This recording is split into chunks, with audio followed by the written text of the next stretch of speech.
मेरे मुस्तफा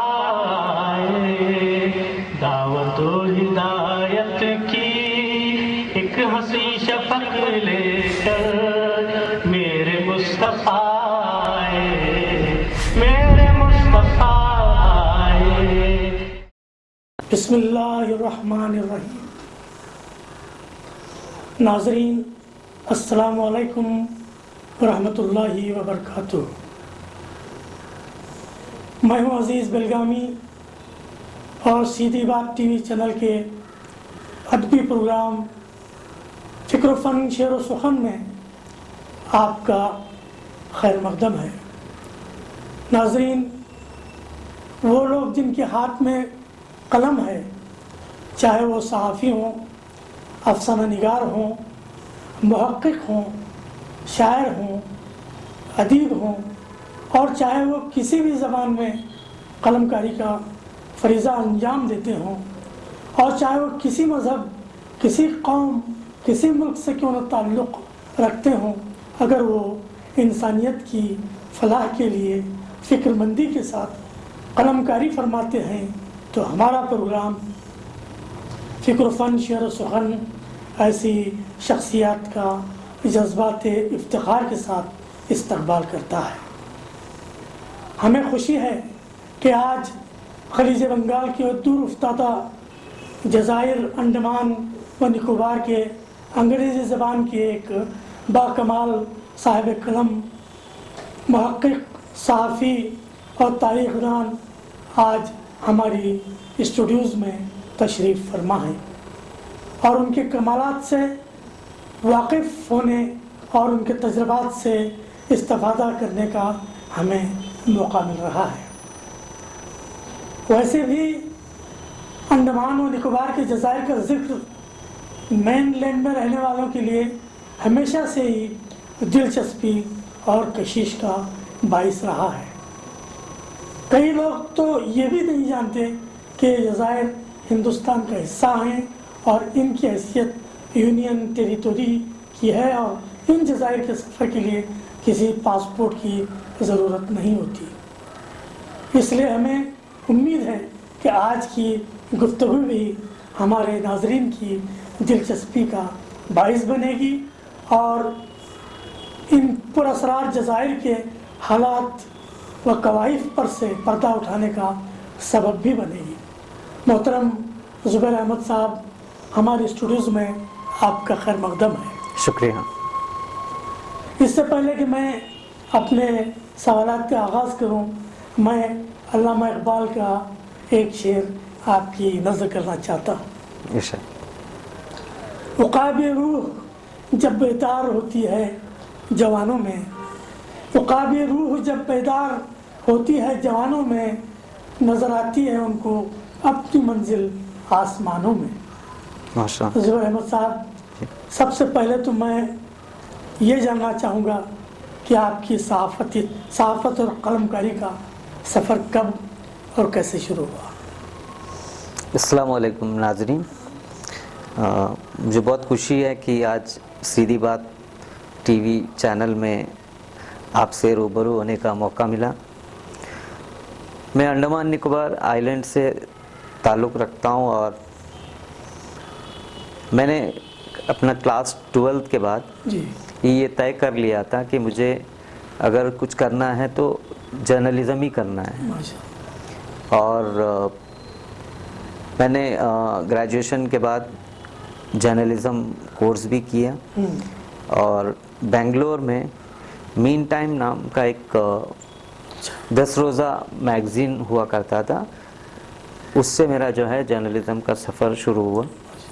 उसके बाद बेंगलोर में ही टाइम्स ऑफ इंडिया में कुछ साल काम किए और उसके बाद मैं अपने जो वतन है अंडमान निकोबार आइलैंड वापस गया और वहाँ पे लाइट ऑफ अंडमान नाम से एक वीकली है, उसको रिव्यू किए और एक नए अंदाज में इशू बेस्ड मैगज़ीन बनाकर उसको निकालना शुरू किए। तो उसमें मेरे साथ एक अहम शख्सियत जो अंडमान में बहुत ही मशहूर थे उस वक्त, जी।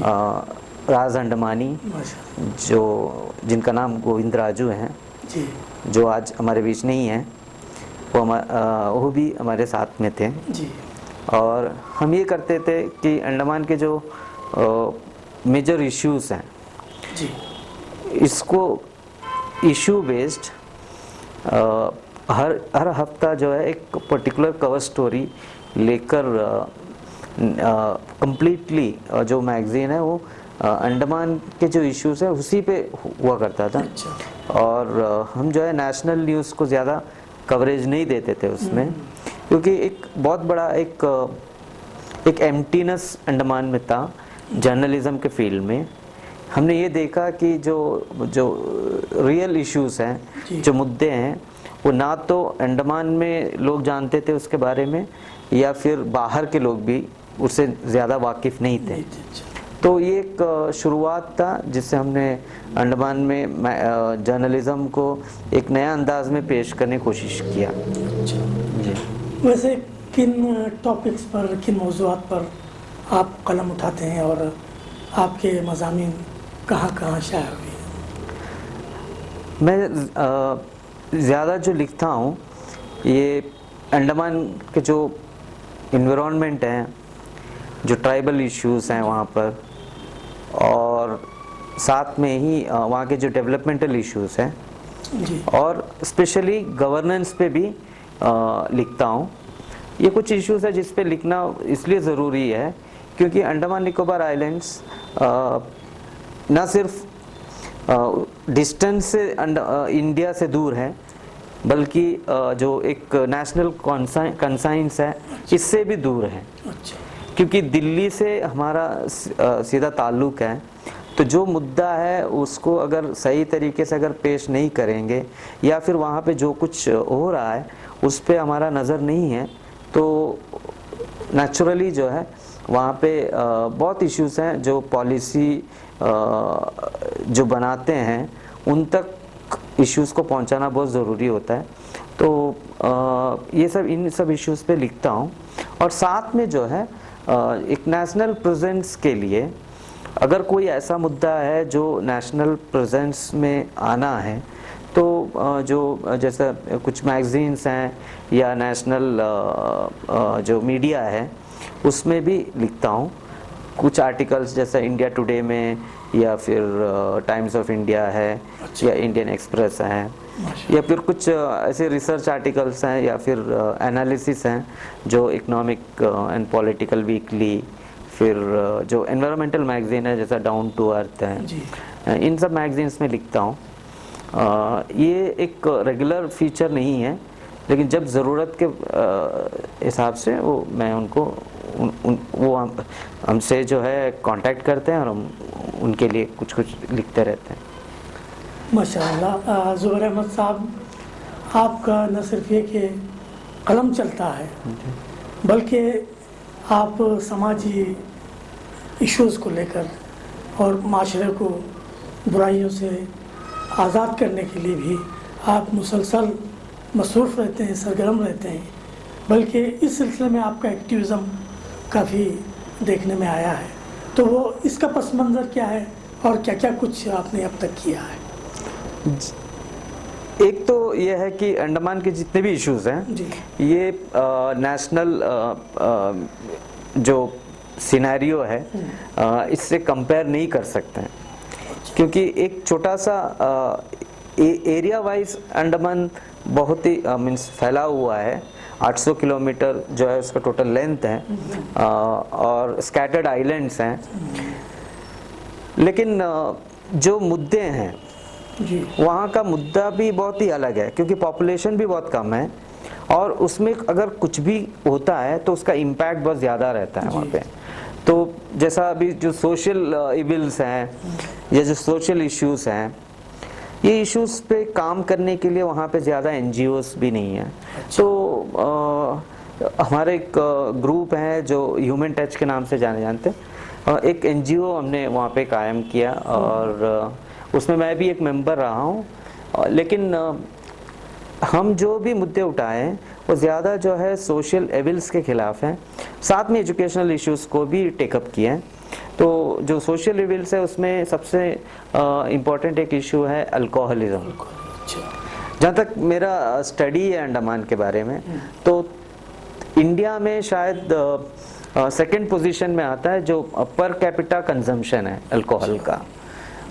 उसको अगर हम क्वांटिटी में देखेंगे तो 5 लाख पॉपुलेशन में तकरीबन 30-40 लाख लीटर जो है कंज्यूम करते हैं वहाँ पे। तो ये एक बहुत ही एक संजीदा इशू था, और हमने कुछ एरियाज में रिसर्च सर्वे भी किए। तो सर्वे में जो डेटा हमारे सामने आया वो बहुत ही चौंकाने वाले डेटा थे। जैसा एक पंचायत में हमने जो सर्वे किया था, तो उसमें तकरीबन 100 फैमिलीज को हमने उसमें जो हमारे जो सर्वे है वो एक सैंपल सर्वे नहीं था, कंप्लीट विलेज को कवर किए थे। तकरीबन पूरे फैमिली में अराउंड 70% फैमिली अल्कोहल से अफेक्टेड है, और 10 साल में जो है तकरीबन 15 डेथ हो चुका है अल्कोहल की वजह से, उसमें 7 सुसाइड भी है, और तकरीबन 60 to 70% जो है अल्कोहलिक है। अच्छा। तो ये जब हम लोग ये छोटा सा एक जो सर्वे किए, इसको जब हम एक लार्जर कॉन्टेक्स्ट में देखें अंडमान में, तो यही हाल हर आइलैंड का है। अच्छा। तो इस मुद्दे को अगर हम बाहर नहीं लाते, तो हमने इसके लिए बहुत काम किए, उसमें डेटा वगैरह कलेक्ट किए, उसके बाद में ये मुद्दे को जो है हाईलाइट भी किया, मीडिया के थ्रू भी हाईलाइट किए। उसके बाद में जो है लिकर फ्री अंडमान बोल के कैंपेन भी हमने चलाए थे, और ये बहुत ही ज़्यादा उसका एक फ़ायदा हुआ, लोगों तक ये मैसेज पहुंचा, अवेयरनेस हुआ, और इवन पॉलिसी मेकिंग में भी उसका इम्पैक्ट हुआ। लेकिन ऐसा है कि एक गवर्नेंस का जो सिस्टम है वो एक परमानेंट सिस्टम वहाँ पे है नहीं, बहुत ही टेम्पररी होता है। कुछ जो अफसरान हैं, जो IAS हैं या जो एग्जीक्यूटिव है, ये दिल्ली से आते हैं, 2 साल या 3 साल का जो टेन्यूर होता है उनका वहाँ पे, वो बिताते हैं वहाँ पे, और उस वक्त उनका ख्याल जो होता है उसके हिसाब से वो पॉलिसी बदलते रहता है। एक लॉन्ग टर्म विजन का कमी अंडमान में नज़र आता है। तो अल्कोहलिज्म भी उसी से जुड़ा हुआ है, जो है पॉलिसी हमेशा चेंज होते रहता है। जब हम ये किए थे उस वक्त उसका कुछ इम्पैक्ट हुआ, पॉलिसी में भी कुछ चेंजेस लाए। उसके बाद फिर जब कुछ जो चेंजेस रिशफलिंग हुआ गवर्नेंस में, उसके हिसाब से फिर जो है again it went back to square one. तो ये ऐसा चलते ही रहता है वहाँ पे। तो ये एक मुद्दा है, सिस्टमिक इश्यूज है कुछ, और दूसरा एक ऐसा है कि एक तो टूरिज्म का बहुत ज़्यादा वहाँ पे मौक़े हैं। तो ये दोनों चीज़ को साथ लेकर चलना, क्योंकि एक तो alcohol is a very important component of tourism now, ये आज ऐसा माना जाता है। लेकिन इसका जो इम्पैक्ट है वहाँ के जो नेटिव जो पॉपुलेशन है इस पर कितना होता है, उसका असर क्या है, इस पे ज़्यादा ध्यान नहीं जाता है। क्योंकि हम ज़्यादा जो भी हमारे जो ये होता है फाइनेंशियल या इकोनॉमिक जो फ़ायदे हैं वही देखते हैं, सोशल जो उसका नुकसान है उस पे हम ज़्यादा काम नहीं करते हैं। ज़ुबैर भाई, मैं एक और मौजू की तरफ आता हूँ। दुनिया के मुख्तलिफ मकामात से लोग वहाँ टूरिस्ट भी बनकर आते हैं जी, और कुछ ऐसे भी लोग होते हैं जो कलमकार होते हैं जी, जो कुछ रिसर्च करना चाहते हैं। जी, जी, देखने में ये बात आई है कि वो जब अंडमान आते हैं जी। तो ज़ुबैर अहमद को मिले बगैर वो नहीं जाते, इसका सबब क्या है? ऐसा तो नहीं है कि जो भी अंडमान में आते हैं सब मुझसे मिलता है, लेकिन अंडमान में रहते हुए वहाँ का जो हिस्ट्री है और वहाँ का जो एनवायरनमेंट है या फिर जो ट्राइबल्स हैं, इन पे एक नज़र हमारा हमेशा रहता है। तो बाहर से जो लोग, जो एंथ्रोपोलॉजिस्ट हैं, जो हिस्टोरियंस हैं, या जो स्टूडेंट्स जो रिसर्च कर रहे हैं, वो अंडमान जब विज़िट करते हैं तो एक तो ये है कि एक वो हमसे मुलाकात करते हैं तो जो हमारा पास जो ग्राउंड जो रिपोर्ट वगैरह होता है मैं उनके साथ शेयर करता हूँ। और जो कम्युनिटीज़ पे हमारा जो स्टडी है, हमने जो कुछ किया है, हम लोगों ने जो कुछ किया है तो उनके साथ शेयर करते हैं और इसका जो है वो अपने रिसर्च में इसको इस्तेमाल करते हैं। तो बुक्स वगैरह में उसका रेफरेंस वगैरह, कोट्स वगैरह रहता है। तो एक कंटिन्यूइंग प्रोसेस है। तो और भी लोग जब वो पढ़ते हैं या वो देखते हैं या फिर ऑनलाइन जो प्रेजेंस है उसके वजह से लोग जो है दिलचस्पी दिखाते हैं कि हमसे मिले। तो उसमें एक फ़ायदा ये होता है कि हमारा अंडमान से रिलेटेड जो भी इश्यूज है ये बाहर तक पहुंचाने में इससे एक मदद मिलता है। और तो उससे बहुत ऐसे साइंसेस हैं जो सीखने का मौका उनसे हमें भी मिलता है।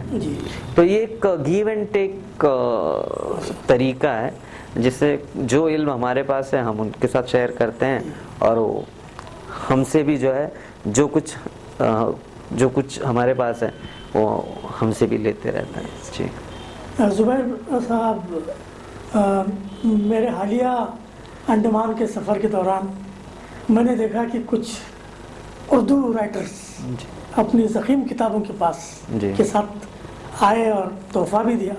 तो मैंने देखा कि उसमें भी काफ़ी तारीख़ी और तहक़ीक़ी मवाद मुझे उसमें देखने को मिला। तो इसका मतलब ये है कि उर्दू ज़बान में भी वहाँ के हालात के बारे में काफ़ी काम हुआ है, क्योंकि आपने उनको बहुत करीब से देखा है। इस बारे में आप क्या कहना चाहेंगे? जी, उर्दू अंडमान में it use to be first language.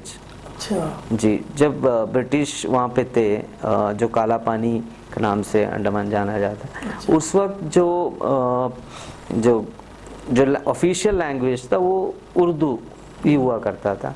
तो स्कूल्स वगैरह में उर्दू ही पढ़ाया जाता था वहाँ पे। तो जो पुराने जो जनरेशन है वो उनका लिखना पढ़ना सिर्फ उर्दू में ही हुआ है। और धीरे धीरे जो नेशनल लैंग्वेज का जो कॉन्सेप्ट सामने आया और जो लोगों का जो माइग्रेशन हुआ उसके वजह से जो है हिंदी जो है उर्दू पे हावी हो गया। लेकिन ऐसा है कि वहाँ का जो लैंग्वेज है वो मेरे जो ज़बान से भी आप समझ सकते हैं कि इसमें बहुत कुछ है जो शायद आपके जो सामीन है या उनके लिए एक नया होगा। वो इसलिए नया है क्योंकि एक हिंदुस्तानी ज़बान या फिर एक अंडमानी ज़बान का जो है एक चलन शुरू हुआ। वो it's a mix of Hindi and Urdu. साथ में जो है ये लैंग्वेज ग्रामर फ्री, अच्छा, जेंडर न्यूट्रल, अच्छा, एक अंडमानी हिंदी खुद से बना हुआ है। तो साथ में लेकिन कुछ लोग हैं जो आज भी उर्दू से जुड़ा हुआ है और जो पुराने जो जनरेशन है वो आज भी उर्दू किताबें वगैरह पढ़ते हैं। लेकिन दुख इस बात का भी है कि जो जहाँ पे फर्स्ट लैंग्वेज उर्दू हुआ करता था आज वहाँ पे उर्दू उतना ज़्यादा उसको फ़रोग नहीं मिल रहा है। लेकिन कुछ जगह है जैसे आपने बताया कि अगर आपको तारीख़ में जाना है अंडमान के तो जिन लोगों से आप मुलाकात करेंगे वो शायद ज़्यादा उर्दू बोलने वाले या लिखने वाले ही हैं। तो और एक कोशिश ये भी है कि कुछ ऐसे ऑर्गेनाइजेशंस हैं वहाँ पे जो उर्दू अदब के लिए काम कर रहे हैं, जैसा दायरे उर्दू अदब है और फिर कुछ इंडिविजुअल्स भी हैं। तो उसमें कुछ लोगों का नाम मैं लेना चाहता हूँ, जैसे इलियास खान साहब हैं और मुस्तफ़ा सर एक प्रिंसिपल थे जो रिटायर हुए हैं, उर्दू में लिखते हैं।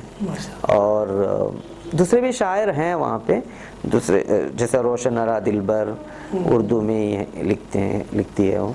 और कुछ लोगों का जो है पब्लिश भी हुआ है, बहुत वर्क्स पब्लिश भी हुए हैं उसमें, और मुशायरा वगैरह कंडक्ट करते रहते हैं। और एक नया जो वहाँ पे आप देख सकते हैं वो ये है कि जो मुशायरा होता है उसमें उर्दू और हिंदी दोनों लैंग्वेज के पोइट्स या कवि सम्मेलन एक साथ करते हैं। तो वो और एक नया चीज़ है जो आप वहाँ पे अंडमान में आप देख सकते हैं। जी।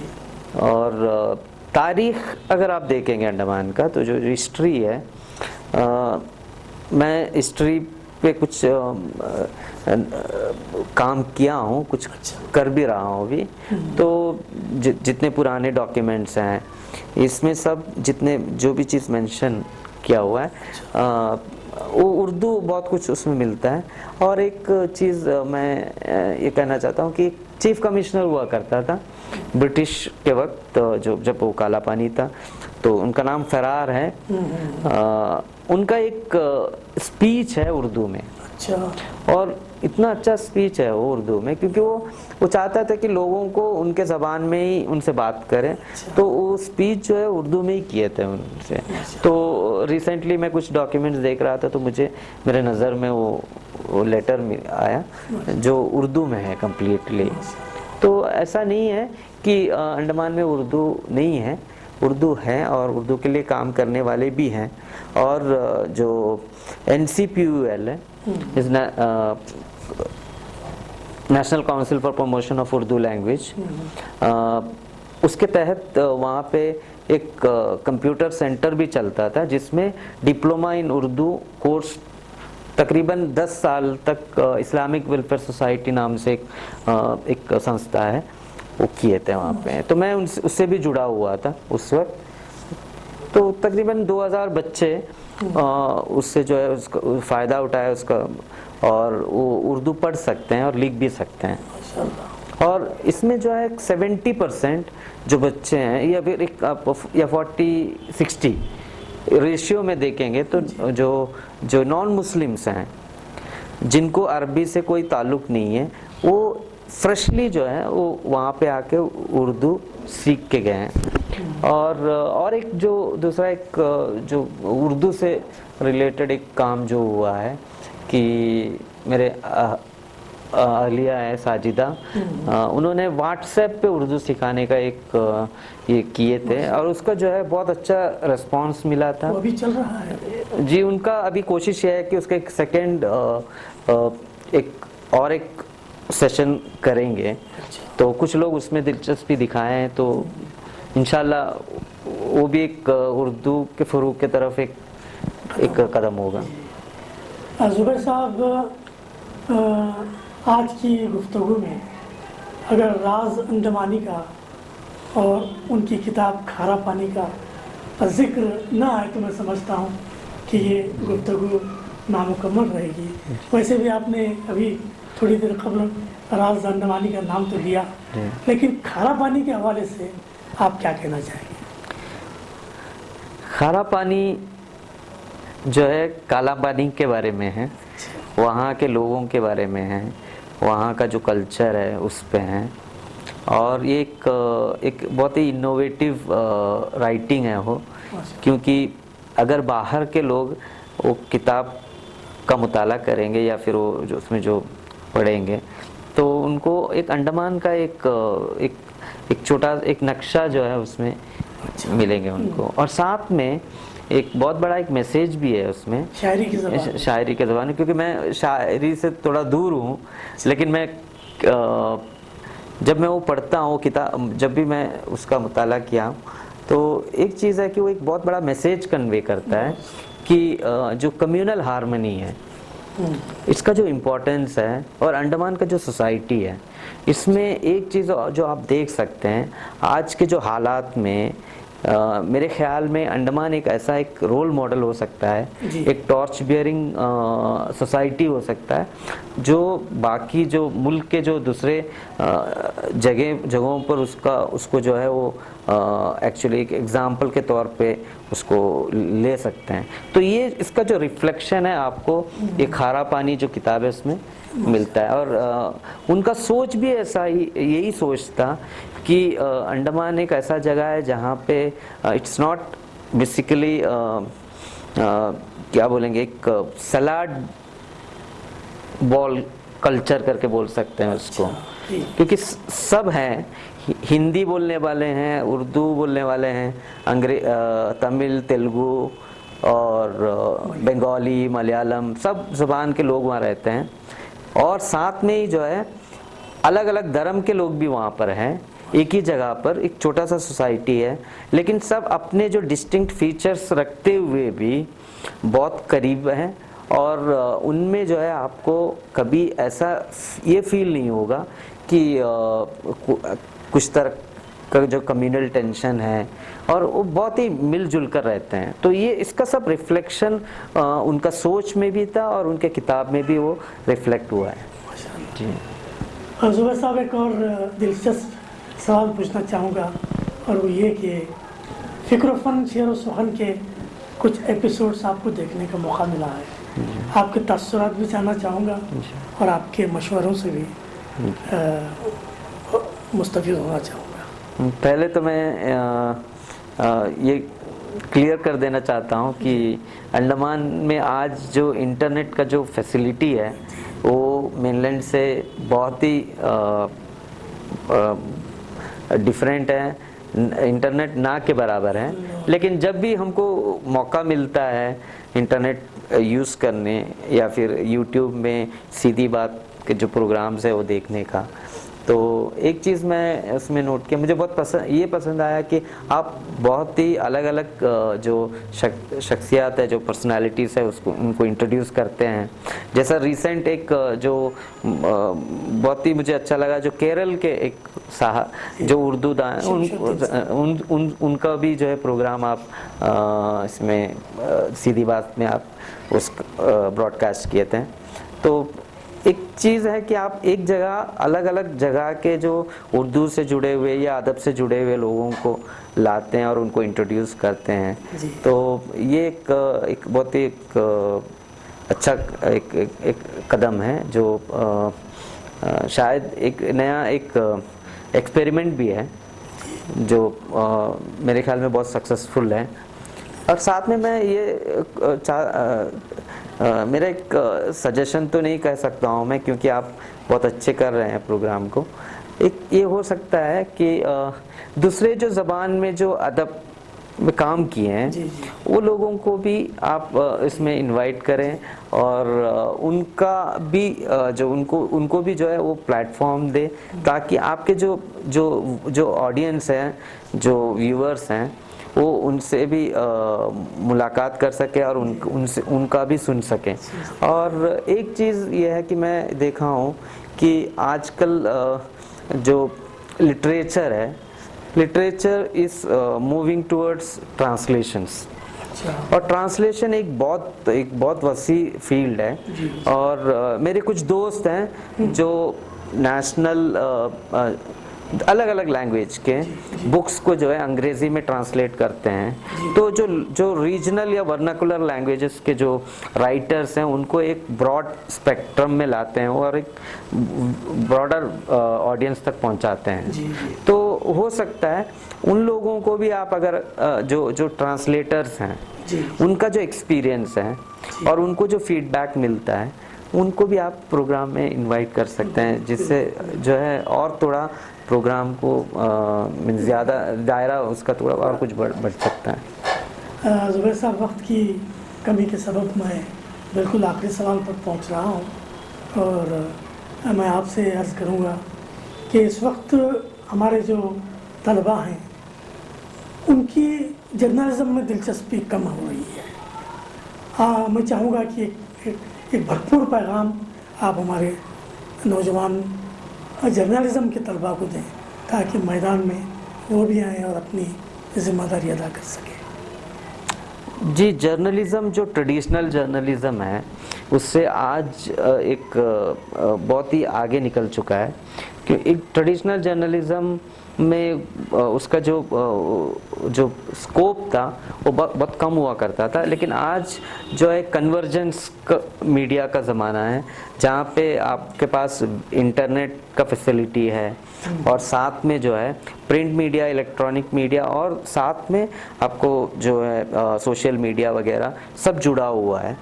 तो स्कोप तो ज़्यादा है, लेकिन बात यह है कि आप अगर एक ट्रेडिशनल मीडिया या फिर एक मीडिया हाउस के साथ जुड़ा रहना चाहते हैं तो वहाँ पे जो लिमिटेशंस हैं उस लिमिटेशन से अगर आपको बाहर निकलना है और अपना जो बात है उसको रखना है और बहुत चीज़ सामने लाना है तो सीधी बात जैसा जो एक्सपेरिमेंट है, अच्छा, ऐसा एक्सपेरिमेंट और ज़्यादा होना चाहिए। जैसा अंग्रेज़ी में स्क्रॉल या फिर वायर और क्विंट जैसे जो प्लेटफॉर्म्स बने हैं, ये इसीलिए बना है क्योंकि जो आपका जो एस्टैब्लिश्ड मीडिया है वो उनका कुछ लिमिटेशंस हैं। तो उससे अगर आपको निकल के ज़्यादा अगर एक्सपोजर चाहिए तो मैं यही मैसेज दूंगा जो मेरे यंग जो तलबा जो भी हैं जो इसमें इंटरेस्ट लेना चाहते हैं, तो there is a big scope for them, there is a big field for them. वो ये मीडिया को भी अडॉप्ट कर सकते हैं, लेकिन right for online portals, platforms, media house जो आजकल बहुत ज़्यादा अवेलेबल हैं। तो ये एक नया चीज़ है जो पहले अवेलेबल नहीं था। तो and it's getting popularised also, बहुत ज़्यादा उसका पॉपुलराइज भी हो रहा है और लोग ज़्यादा से ज़्यादा आज मोबाइल पे ही पढ़ते हैं। तो चाहे आप एक प्रिंट मीडिया में हो या फिर आप इलेक्ट्रॉनिक मीडिया में हो, अल्टीमेट जो आपका जो व्यूइंग प्लेटफॉर्म है वो आपका मोबाइल है। तो you can write for that, you can even have videos, आप वीडियो रिकॉर्ड करके भी दे सकते हैं। सिटीजन जर्नलिज्म का जो कॉन्सेप्ट है इसको भी आप इस्तेमाल कर सकते हैं। तो ये बहुत ज़्यादा स्कोप है आज जर्नलिज्म में, लेकिन whether it will pay you it's a different thing, because it's a kind of passion which should bring you to journalism rather than the pay. Okay, livelihood you can have from anywhere, but if you have got that passion, intellect to form an opinion about things, I think there are the wide scope of media available today for the young generation. जी, तो मोहतरम ज़ुबैर अहमद साहब, मैं आपका शुक्रगुज़ार हूँ कि आपने हमारे लिए वक्त निकाला और अपनी कीमती गुफ्तगू से इस्तिफ़ादे का मौका दिया। नाज़रीन, ये थे ज़ुबैर अहमद जो हमसे गुफ्तगू कर रही थी। मैं अपनी जानिब से, अपने इदारे की जानिब से आपका शुक्रिया अदा करता हूँ कि आपने अपना कीमती वक्त इनायत फरमाया और बेशबहा मालूमात से हमारे नाज़रीन को मुस्तफ़िद फरमाया। बहुत जल्द हम आपकी खिदमत में किसी और शख्सियत के साथ हाज़िर होते हैं। अब अगले प्रोग्राम तक के लिए अज़ीज़ बेलगामी और मोहतरम ज़ुबैर अहमद साहब को इजाज़त दे। अस्सलामु अलैकुम व रहमतुल्लाहि व बरकातुहू।